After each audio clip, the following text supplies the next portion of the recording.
भूर्भुवः स्वः तत्सवितुर्वरेण्यं भर्गो देवस्य धीमहि धियो यो नः प्रचोदयात्। ओम नमो भगवते वासुदेवाय। एक बार पुनः सभी आदरणीय स्नेही बंधुओं को मेरा सादर प्रणाम। 5वें अध्याय कर्म संन्यास योग का हम निरंतर विवेचन ले रहे हैं। तो आज तीसरा विवेचन आपके समक्ष प्रस्तुत है। भगवान कृष्ण ने अर्जुन से कहा, तत्व को जानने वाला सांख्य योगी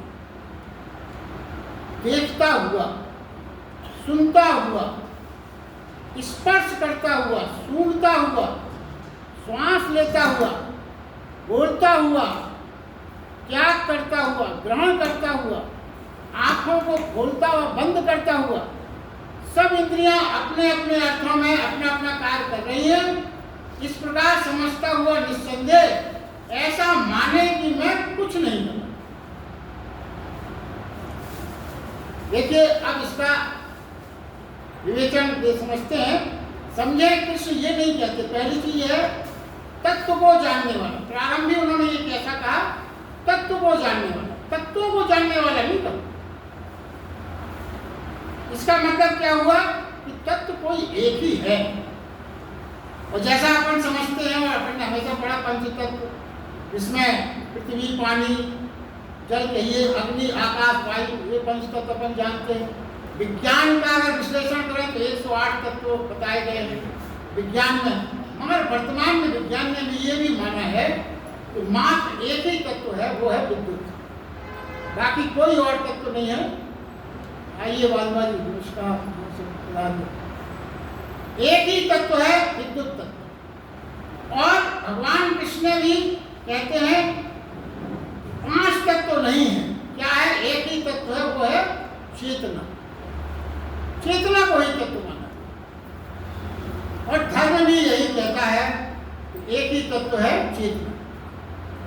देखिए, समझना यह है प्रत्येक बीज में, पदार्थ में एक चेतना यदि छिपी ना हो, यदि प्रत्येक बीज में, पदार्थ में चेतना छिपी ना हो तो उसका विकास संभव है।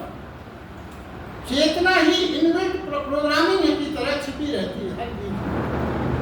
अज्ञानी बहुत सी चीजें जानता है मगर इस एक को नहीं जानता, और ज्ञानी सब छोड़ देता है मगर इस एक को इसी तरह से जान लेता है।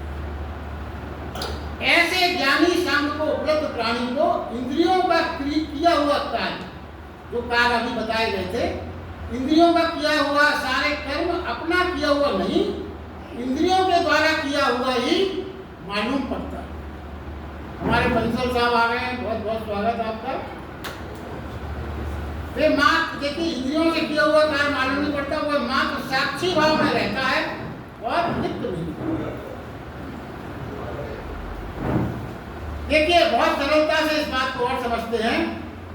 जो हम और आपकी प्रैक्टिस में है वो बात, उसके उदाहरण से, जैसे हमको भूख लगती है तो भूख वास्तव में किसको लगी? भूख लगी पेट इंद्रिय को, मान लीजिए। और हम क्या कहते हैं? मुझे भूख। सुनता कौन है? कान सुनता है, मगर हम कहते हैं मैं सुन रहा हूं। देखता कौन है? आंख देखती है, मगर मैं क्या, हम क्या कहते हैं? मैं देख रहा हूं। वास्तव में क्या है? इंद्रियों के निकट होने से हम उसमें और स्वयं से फर्क नहीं कर पाते। हम स्वयं को इंद्रियों से जोड़ लेते हैं, इतनी निकटता है दोनों। इंद्रियों के निकट होने से हम स्वयं जोड़ लेते हैं। इंद्रियां अपने काम कर रही हैं, मैं कार्य नहीं कर रहा हूं। वास्तविकता ये है। एक कहानी है, जैन फकीर अकेले रहते थे बहुत जंगल में, एक कुटिया बना, साधना करते थे। एक उनके भक्त वहां पहुंचे, उन्होंने कहा आप यहाँ अकेले रहते हैं? नहीं, हम दो हैं। दो हैं आप? हाँ। एक को भूख लगती है तो मैं खाने का प्रबंध कर देता हूँ, एक को प्यास लगती है तो मैं उसके जल का प्रबंध कर देता हूँ, जब उसे विश्राम की आवश्यकता होती है तो मैं उसके बिस्तर का प्रबंध कर देता हूँ। इसको और एक क्या है, जो है मेरे साथ वो कभी थकता नहीं है, दूसरा है वो थक जाता है कभी। इस प्रकार हम दो, ये परिकल्पना है। देखिए, जो इंद्रियों से स्वयं को अलग कर पाता है वो मालिक हो जाता है। भगवान कृष्ण के अनूठे संदेश हैं। और जो इंद्रियों को अपने से जोड़ लेता है वो गुलाम हो जाता है। देखिए, जो अपना मालिक हो पाता है, देखिए बहुत स्पष्ट है, जो अपना मालिक हो पाता है वही मालिक है वास्तव में। बाकी जो चाहे प्रॉपर्टी बना ले, मगर आप गुलाम ही रहेंगे। देखिए, एक फकीर खड़ा था और एक गाय बांधे हुए एक व्यक्ति निकला। तो फकीर ने अपने शिष्य से कहा, देखो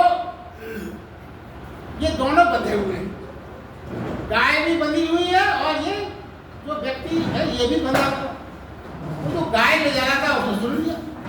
मैंने कैसी बात कर रहे हैं आप, गाय बंधी हुई, मैं कहाँ बंधा हुआ हूँ? बोले नहीं, तुम भी बंधे हुए। बोले आप कैसे सिद्ध कर सकते हो? बोले ऐसा करो, तुम गाय को छोड़ो, गाय का बंधन छोड़। तो उसने गाय को छोड़ा। गाय को जैसे ही छोड़ा तो गाय भागी और वो उसके पीछे पीछे भागा। तो उसने कहा, देखो गाय बंधी हुई दिख रही थी, मगर ये आदमी बंधा था, फर्क क्या था, वो दिख नहीं रहा था उसका बंधन, मगर बंधा हुआ तो वो भी है। इस तरह का जो, और जो हम तमाम तरह की मालिकाना हक की हमारी जो चाह है वो कुछ इस तरह की है। एक सज्जन ने पुताई का ठेका दिया है, उसने कहा साहब 60 रुपये घंटे हम पुताई का, उनका क्या हो। अब जिसको ठेका दिया वो 2-3 घंटे बाद देखने आया, तो भाई देखें कैसा काम चल रहा है। उसने देखा कि जिस आदमी को ठेका दिया गया था वो आराम से लेटा हुआ। उसने कहा, तुम ठेका दिया है, तुम्हें 60 रुपये घंटे, तुम कुछ कर ही नहीं साहब, मैंने 40 रुपये घंटे पे एक आदमी को लगा दिया है, वो काम कर रहा है, मैं आराम कर रहा हूँ। तो देखिए क्या है जीवन का, हम थोड़ा मालिक होने के लिए कहीं अपने जीवन का कीमती समय गंवा तो नहीं। ये बात समझ लीजिए, हमारे पास क्या है, और जो इंद्रियां हैं, इंद्रियां नेचुरल यंत्र हैं, वो अपना काम कर रहे हैं, भूल कर भी हम उससे स्वयं को ना जोड़ें। जो नहीं जोड़ता है वो ज्ञानी है, जोड़ लेता है वो अज्ञानी।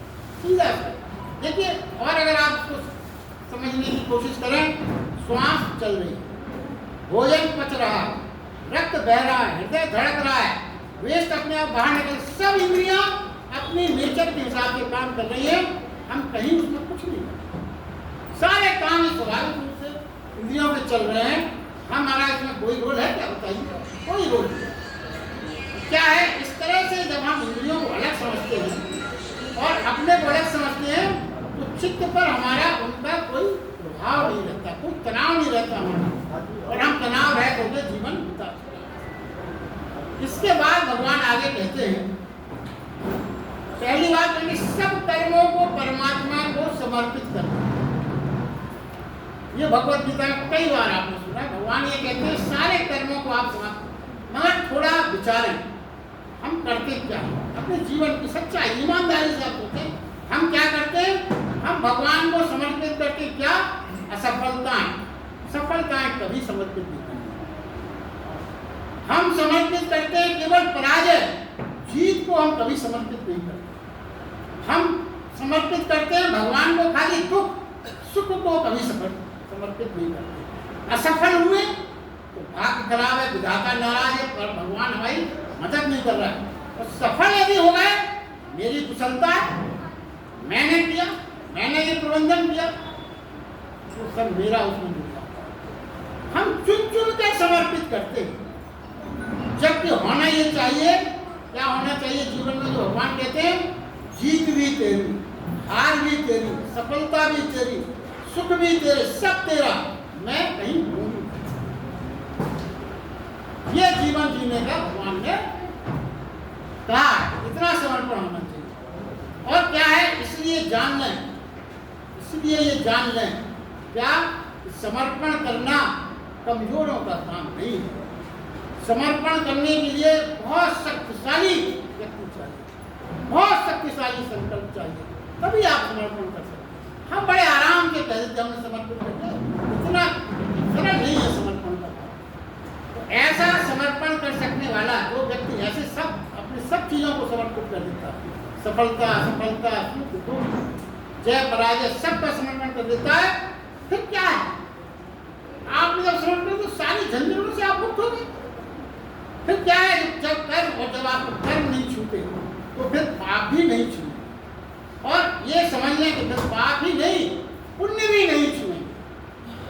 देखिए, अगर ये कहा जाता है कि कमल के पत्ते जल को नहीं छूते, तो ये ना समझें कि कीचड़ में खिलाए कमल, कीचड़ की जगह आप सुगंधित पानी को यंत्र वगैरह डाल के रखते हैं तो कमल छू लेगा, ऐसा नहीं। तो कैसा भी हो, पाप हो या पुण्य हो, सभी समर्पित करने की बात यहाँ पर रहती है। देखिए, अपने अब आगे और भगवान की जो आगे समझाया है, ये समझाया है कि हमारे जीवन में अनंत जन्म हमारे होते हैं, इसमें कोई संदेह नहीं। अभी इसी क्षण हम जब जो कर्म कर रहे हैं, इसी क्षण जो भी हम कर्म करते हैं उनका जाल हमारे आसपास निर्मित है। और ये देखिए, और ये जाल अभी का है और पिछले कर्मों का भी है। पिछले जन्म में भी जो कर्म हमने किए हैं उसके जाल में भी हम बना हुआ है। हम आज अभी कर्म करना बंद भी कर दें तो ऐसा समझें तो वो अतीत के जाल से, और जाल टूट नहीं जाता अतीत में। आज हमने मान लीजिए अपने कर्म बंद कर दिए, और जो अतीत का जाल है वो तो बना हुआ है। जैसे आप अगर सरलता से इस बात को समझें, जब साइकिल आप चलाते हैं, स्पीड से साइकिल चल रही है, आप पैडल मारना बंद भी कर दें तो भी कुछ देर साइकिल चलती है, और ढलान पे तो और ज़्यादा चलेगी, चढ़ाव पे तो थोड़ी चलते रुक जाएगी मगर चलेगी जरूर। तो क्या है ये मोमेंटम का जो सिद्धांत है, ये सब ने आपने अपने जीवन में इसका अनुभव किया है। अधिकांशतः क्या होता है, हमारे जीवन की यात्रा उतार की ओर होती है, उतार की ओर, चढ़ाव की ओर की यात्रा कम है। और आप कहोगे ऐसा नहीं है, तो देखिए बहुत सरलता से आप उसको सिद्ध कर सकते हैं। बच्चों में कितनी सरलता होती है, कितना प्रेम होता है, निश्चल प्रेम, निस्वार्थ प्रेम, श्रद्धा। तो जैसे जैसे हम बड़े होते जाते हैं हम धीरे धीरे जटिल होते जाते हैं। बच्चों की निश्चलता, बच्चों का प्रेम, बच्चों का निस्वार्थ स्नेह, धीरे धीरे हम जैसे जैसे बड़े हो जाएंगे जटिल हो जाते हैं। कैसे? आप खुद समझिए, देखते हैं आप, धूर्तता, चालाकी, मक्कारी, षड्यंत्र सब हमारे अंदर विकसित होने लगते। धीरे धीरे क्या होता है, क्रोध, हिंसा, घृणा, वासना बढ़ते जाते हैं। और यहाँ तक है धीरे धीरे हम इन सब चीजों को स्वाभाविक आदत मान लेते हैं, इसके बिना तो जीवन चल ही नहीं, ऐसा मान लेते। और श्री कृष्ण भगवान कहते हैं जो जो निष्काम कर्म करते हैं उन्हें पिछले कर्मों को अंडन करना पड़ेगा, मतलब उसको पहुंचने का काम। और यही संकल्प आज भगवत गीता में भगवान कृष्ण कहते हैं सभी को लेना पड़ेगा। क्या करना पड़ेगा? यदि आपने पिछले जन्म में बहुत क्रोध किया है, क्रोध में आपका जीवन रहा, तो फिर आपको क्या करना पड़ेगा? अब आपको क्षमा की ओर क्षमा करना। यदि आपने अपना जीवन लोभ में बिताया है, अब आगे के जीवन आपको दान में बिताना। यदि आपने बहुत कठोरता से जीवन जिया है, कठोर रहे हैं आप लोगों के प्रति, अब आपको अपने अंदर करुणा पैदा करना। यदि आप देखिए कठोर, अगर ये सारी जो है विपरीत चढ़ाव की यात्रा हो, विपरीतता ये चढ़ाव की यात्रा होगी, प्राणी के जीवन की जो यात्रा है वो उसकी मंजिल हमेशा दो। जो भी यात्रा कोई भी प्राणी करता है, दो मंजिल आदमी बीच में रहता है। और दो मंजिल कौन कौन सी है? प्रथम मंजिल जो है वो है खाई की ओर, निकृष्टता की ओर, जिसका क्लाइमेक्स अगर आप देखें तो हिटलर ऐसे लोगों की परिकल्पना करते हैं, वो क्लाइमेक्स है एक मंजिल जो पाई। दूसरी मंजिल क्या है? शिखर की ओर की यात्रा, श्रेष्ठतम उपलब्धि की यात्रा। वो आप बुद्ध भगवान का उदाहरण उसमें देख सकते हैं। बुद्ध बन भगवान मनुष्य चाहे तो दोनों ओर की यात्रा के लिए स्वतंत्र, या तो हिटलर ऐसा निकृष्टतम जीवन जीने लगे, या बुद्ध ऐसा श्रेष्ठतम जीवन। तो मनुष्य की चॉइस है, और इसके लिए कर्म भगवान ने स्वतंत्रता दी। देखिए होता क्या है, प्रथम दिशा की ओर अगर हम उन्मुख हों, प्रथम दिशा की ओर मतलब निकृष्ट दिशा की ओर, तो क्या होता है? यहाँ पे जो मुख्य बात यह है, हम अपनी इच्छाओं को, कामनाओं को प्राकृतिक मान लेते, नेचुरल मान लेते। हमें लगने लगता है उनको ये स्वाभाविक लक्षण है, शरीर और नियम प्रत्यक्ष मार्ग पूर्ण करने की चेष्टाएं को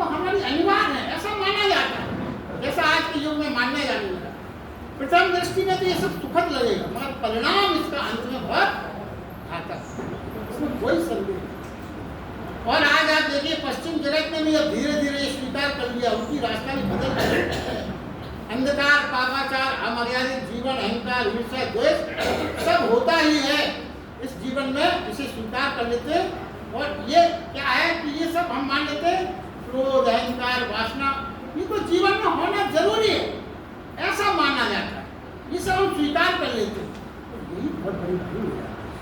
तो दूसरे प्रकार की जो यात्रा है वो शिखर की ओर की यात्रा। उस यात्रा का प्रारंभ जब ही होगा, कब होगा प्रारंभ?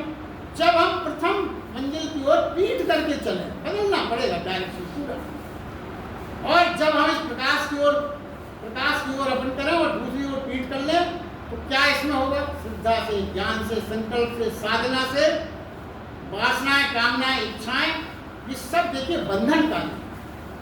बंधनकारी, ये सब चीजें आप अपना प्रत्यक्ष सोचें, जितनी भी इच्छाएं हैं, कामनाएं, इच्छाएं, अपेक्षाएं, सब बंधन निर्मित करती हैं।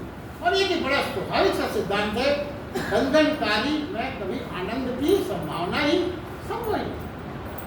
इस यात्रा में यात्रियों को तपना पड़ता है। जब आप ऊंची यात्रा में आपको तपना पड़ता है, प्रारंभ में संघर्ष करना पड़ता है।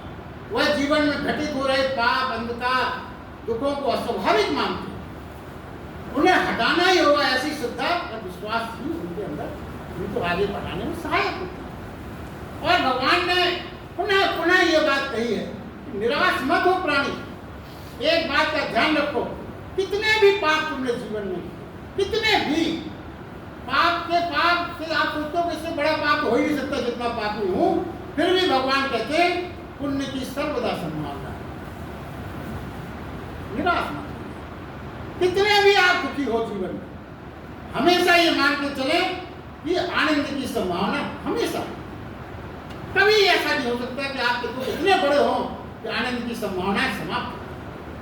कितना भी अंधेरा क्यों ना हो, चारों ओर प्रकाश की संभावनाएं सर्वदा। भगवान कृष्ण इसी कारण निष्काम कर्मयोग का संदेश दिया, और यही हमारी पूर्व की सनातन संस्कृति है। देखिए भगवान कृष्ण ने ये बात और कही आगे, जो आपकी ऊंचाई की यात्रा के बारे में बात की गई, उसमें उन्होंने एक शर्त जोड़ दी। वो क्या शर्त जोड़ दी? यस, इस यात्रा में ममत्व को त्यागना पड़ेगा। बिना ममत्व को त्यागे आप शिखर की यात्रा की ओर आगे नहीं। अब ममत्व का क्या है? ममत्व शब्द तो हमको बड़ा आकर्षित लगता है, वो लगता है बिना ममत्व के तो जीवन हो ही नहीं सकता। और भगवान कृष्ण ने ममत्व का जो अर्थ बताया, वो ये बताया ममत्व का अर्थ क्या है? ममत्व का अर्थ मैं से, मैं हूँ, यहाँ से प्रारंभ है, मैं हूँ।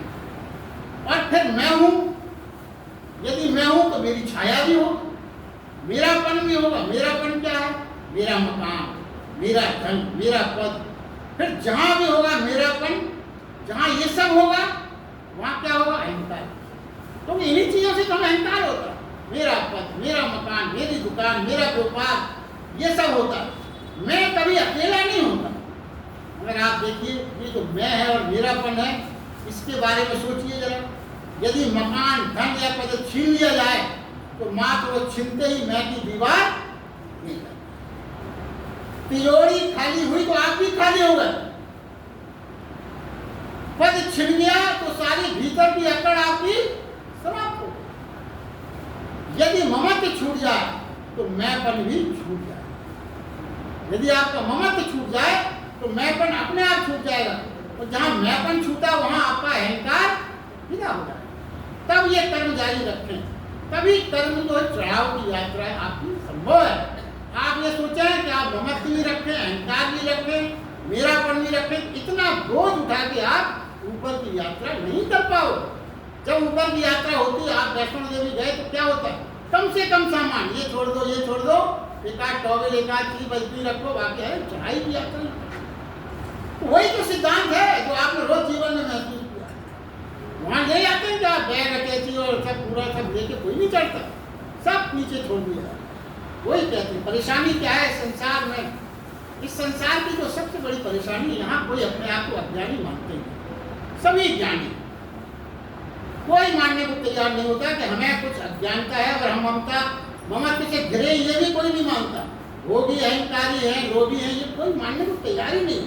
और बीमारी ही जब अस्वीकार हम करेंगे तो इलाज कैसे संभव? इलाज तो सबसे पहले आपको अपनी बीमारी को स्वीकार करना पड़ेगा, तभी तो इलाज होगा।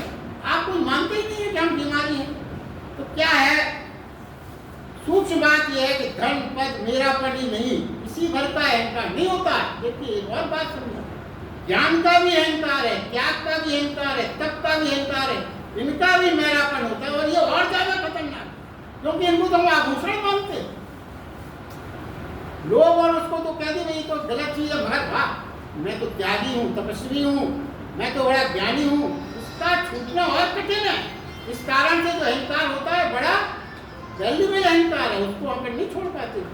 तो मैं क्या है, मैं से जो भी जुड़ा वो सब नष्ट कर देगा, क्योंकि ये अहंकार की संगति। देखिए हमेशा ये मानिए, एक चर्च में पादरी साहब गए, वो आए, बोले कि साहब मैं आप लोगों का ज्ञान मिटाने आया। तो पहले ये बताएं कि यहाँ पर कितने लोग ऐसे हैं जो अपने को अज्ञानी समझते हैं? कोई खड़ा नहीं। आप पादरी साहब टकरा गए कि ये तो कोई खड़े ही नहीं हो रहा, मतलब सभी ज्ञानी है। तो एक कमजोर सा आदमी था बेचारा, वो खड़ा हो। तो पादरी साहब बड़े खुश हुए, चलो एक आदमी जो है जो हमको कम से कम अज्ञानी मान रहा है। तो वो धीरे से बोला, मैं तो इसलिए खड़ा हो गया कि आप बाहर से आए हैं, अकेले पड़ गए, बुरा ढलेगा, वैसे तो ज्ञानी मैं भी हूँ। यही मनोदशा हमारे साथ। भगवान ये कहते हैं कि हमें निष्काम कर्म योगी वो है जो फल को परमेश्वर को अर्पण कर दे, भगवत वही शांति को प्राप्त होता है। और सकामी पुरुष फल में आसक्त होकर ही सब काम करता है। देखिए है क्या, पशु का मतलब संस्कृत में बताया गया पास, जो बांधा जाए, जो बिना बांधे नहीं चल सकता। इस तरह के लोग क्या है, जो कई तरह के लोग हैं अपने संसार में, ज्यादातर यही है, 1 इंच भी नहीं चलेंगे यदि कोई फल की आकांक्षा उनको न खींचे। जैसे किसी जानवर की गर्दन में कोई रस्सी बांधकर खींचता है, तो संस्कृत में पशु का अर्थ है पास, जिसे खींचना होता है। गले में पास डालना होता है, वो पशु। पशु का अर्थ कर्म से नहीं, फल से बंधे चलते। गर्दन फंसी है जाल में, यानी हमारी गर्दन कहाँ फंसी, हम क्या चलते हैं, या तो भविष्य हमें खींचे या अतीत हमें धक्का दे। जब तक ये 2 चीज ना हो हम कुछ नहीं चलते। या तो अतीत हमें धक्का दे या भविष्य की कोई आकांक्षा में खींचे, जब तक हम यही तो पास। तभी तो कहा गया है कि पशु से ऊपर उठिए, बिना किसी इच्छा, बिना फल की इच्छा के ही। और आदमी किसे कहें, भगवान के गीता के उपदेश में मनुष्य किसको कहा है, जो अतीत के धक्के को स्वीकार नहीं करता, जो भविष्य के आकर्षण को स्वीकार नहीं करता, जो कहता है मैं अभी यही जो क्षण मिला है उसी में जीऊंगा। और ये तभी संभव है जब अतीत और भविष्य में, अतीत और भविष्य को आप परमात्मा को समर्पित कर दें, तब ये संभव। क्या सोचने की बात कही गई है, तेरी मर्जी, वही जो भविष्य में होगा वो तेरी मर्जी। अभी तो मैं अपने काम में लगा हूं, मेरा आनंद तो सिर्फ वर्तमान में था। बस फल की आकांक्षा छोड़कर निष्काम होकर प्रभु को समर्पित कर देता है, तो सारा जीवन वही आनंद को उपलब्ध। सकामी कामी जन कभी आनंद को उपलब्ध नहीं होते, ये भी स्थापित सत्य। देखिए मंदिर और मकान का जो छोटा सा, यही सकाम और निष्काम कर्म से ही आप देखिए, जिस मंदिर में आप सकाम भाव से प्रवेश करते हैं वो मंदिर आप नहीं, उसको आप मकान बना देते। सकाम भाव से कहाँ, मतलब आप इच्छाओं से, कामनाओं से, शिकायतों से, ये चाहिए वो चाहिए, ये सब क्या है, इन्हीं सब इच्छाओं से तो आप घर में प्रवेश करते हैं। तो फिर अगर आप मंदिर में भी इसी भाव से गए तो आपने मंदिर को भी मकान बना दिया। तो जिस मकान में आप निष्काम भाव से प्रवेश करते हैं, यानी सब प्रेम और प्रभु का ही सब है जिस भाव से, तो वो मकान भी मंदिर हो। वो कहते हैं जिस भूमि पर आप निष्काम भाव से खड़े हों वही तीर्थ हो जाता है, कहीं किसी तीर्थ में जाने की जरूरत। आप निष्काम भाव से जहां खड़े हो जाएंगे सारे तीर्थ होंगे। भूल से भी ये मत समझना, देखिए और आगे जो मैंने कहा, भूल से भी ये मत समझना कि निष्काम कर्म करता है उसे फल नहीं मिलता। सब उल्टा है, जो सकाम जीता है उसे फल नहीं मिलता कभी, जो निष्काम जीता है फल उसको सर्वदा मिलता है। और देखिए आप उदाहरण के लिए देखिए, जो आपके जीवन में हमेशा देखा है जो सम्राट की तरह खड़ा होता है, सम्राट की तरह, तमाम जमींदार जागीरदार तमाम टैक्स पेयर को थाल भर भर में जाके भेंट करते देते, तो सम्राट की तरह खड़ा हो, निष्काम भाव। और जो भिखारी कटोरा लिए खड़े उसको क्या मिलता है? कोई 1 रुपया डाल देगा, कोई 2, कोई 5। तो यही वो कहते हैं कि जो सम्राट की तरह खड़ा है वो सब पाता है, तो जो भिखारी की तरह खड़ा है उसे कुछ नहीं मिलता। जिसने इस रहस्य को समझ लिया, जान लिया, बिना मांगे मिलता है, मांगने से नहीं, वही प्राणी धार्मिक होता है। जो प्रभु पर सब छोड़ता है वो सब पा जाता है, जो अपने हाथ में कुंजी रखता है वो सब गमा देता है। चलिए आज के लिए बस इतना ही। बहुत बहुत धन्यवाद। और आज बड़ी खुशी की बात है कि हमारे कुछ बहुत